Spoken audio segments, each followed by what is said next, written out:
1565 का साल था। तालिकोटा के मैदान में एक भयानक युद्ध चल रहा था। विजयनगर की सेना, जो अभी तक पूरे कॉन्फिडेंस के साथ लड़ रही थी और जीत के बहुत करीब लग रही थी, अचानक बिखरने लगी। ऐसा नहीं था कि दुश्मन अचानक बहुत ज्यादा ताकतवर हो गया था, बल्कि विजयनगर की अपनी ही नींव दरकने लगी थी। कुछ ही पलों में सिचुएशन पूरी तरह बदल गई। और वही पल था जब भारत का सबसे अमीर और पावरफुल एम्पायर धीरे धीरे गिरना शुरू हुआ। लेकिन इस पल को समझने के लिए हमें उस कहानी की शुरुआत तक जाना पड़ेगा, जहां से सब कुछ शुरू हुआ था। 1300 के दशक का टाइम साउथ इंडिया के लिए काफी अनस्टेबल था। नॉर्थ से दिल्ली सल्तनत लगातार अटैक कर रही थी और दक्षिण के कई बड़े किंगडम्स एक एक करके कमजोर हो रहे थे या खत्म हो चुके थे। लोगों के भीतर डर था, अनसर्टेनिटी थी और सबसे बड़ी बात, कोई स्ट्रांग लीडरशिप नहीं थी जो इस सिचुएशन को कंट्रोल कर सके। यह सिर्फ पॉलिटिकल प्रॉब्लम नहीं थी, यह लोगों की आइडेंटिटी और स्टेबिलिटी का सवाल बन चुका था। इसी समय में दो भाई सामने आते हैं, हरिहर और बुक्का।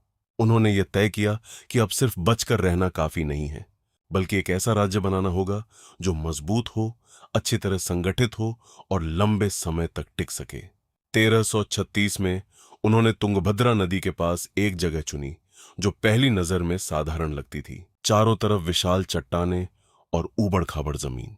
लेकिन यही इसकी असली ताकत थी, क्योंकि यह एक नेचुरल फोर्ट की तरह काम करता था।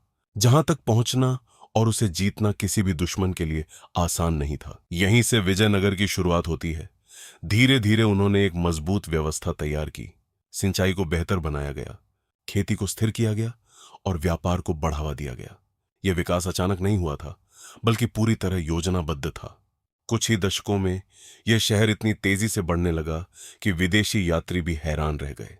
पोर्टुगीज ट्रैवलर डोमिंगो पाइस लिखता है कि यह शहर इतना बड़ा और समृद्ध था कि इसकी तुलना यूरोप के बड़े शहरों से की जा सकती है। यहां के बाजारों में हीरे, सोना और कीमती सामान खुले तौर पर बेचे जाते थे। अब विजयनगर सिर्फ एक राज्य नहीं था, बल्कि एक मजबूत आर्थिक शक्ति बन चुका था। विजयनगर का पीक आता है कृष्णदेवराया के टाइम पर।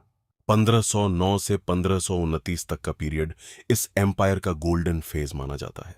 कृष्णदेवराया सिर्फ एक वॉरियर नहीं थे, बल्कि एक हाईली कैपेबल रूलर थे जो स्ट्रेटेजी और गवर्नेंस दोनों समझते थे। उन्होंने बीजापुर और गोलकोंडा जैसे राइवल्स को कई बार हराया, बॉर्डर्स को सिक्योर किया और एम्पायर को पॉलिटिकली स्टेबल रखा। लेकिन उनकी सबसे बड़ी स्ट्रेंथ यह थी कि उन्होंने डेवलपमेंट को इग्नोर नहीं किया।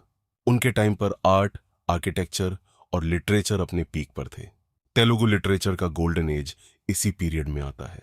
टेम्पल्स का कंस्ट्रक्शन हुआ, कल्चर फ्लरिश हुआ और विजयनगर एक बैलेंस्ड सुपर पावर बन गया। मिलिट्री, इकोनॉमी, कल्चर तीनों में स्ट्रांग।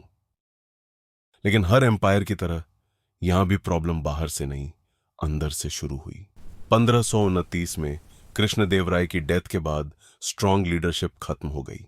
जो रूलर्स आए वो उतने केपेबल नहीं थे। धीरे धीरे कोर्ट पॉलिटिक्स बढ़ने लगी, इंटरनल कॉन्फ्लिक्ट शुरू हो गए और डिसीजन मेकिंग कमजोर होती गई। बाहर से सब नॉर्मल दिख रहा था, लेकिन अंदर से सिस्टम क्रैक होने लगा था।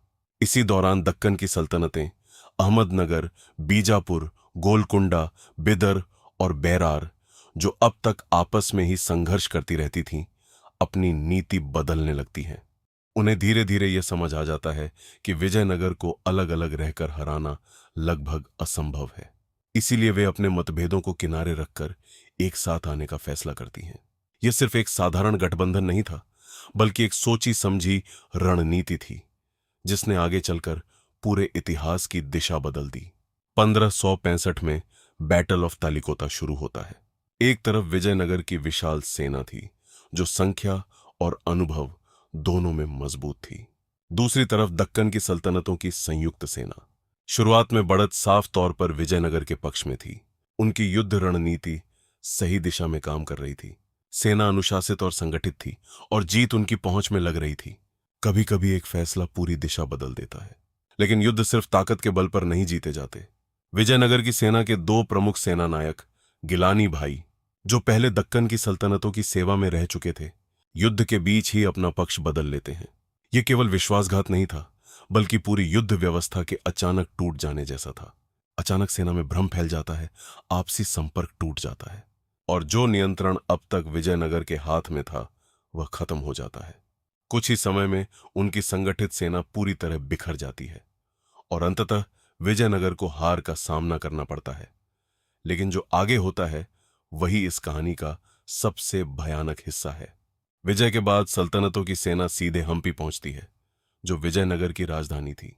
अब वहां कोई मजबूत रक्षा व्यवस्था नहीं बची थी। इसके बाद कई दिनों तक शहर को सुनियोजित तरीके से तबाह किया जाता है। बाजार लूट लिए जाते हैं, मंदिर तोड़ दिए जाते हैं, महलों में आग लगा दी जाती है और खजाने पूरी तरह खाली कर दिए जाते हैं। जो शहर कभी दुनिया के सबसे समृद्ध नगरों में गिना जाता था, वह धीरे धीरे खामोश खंडहरों में बदल जाता है।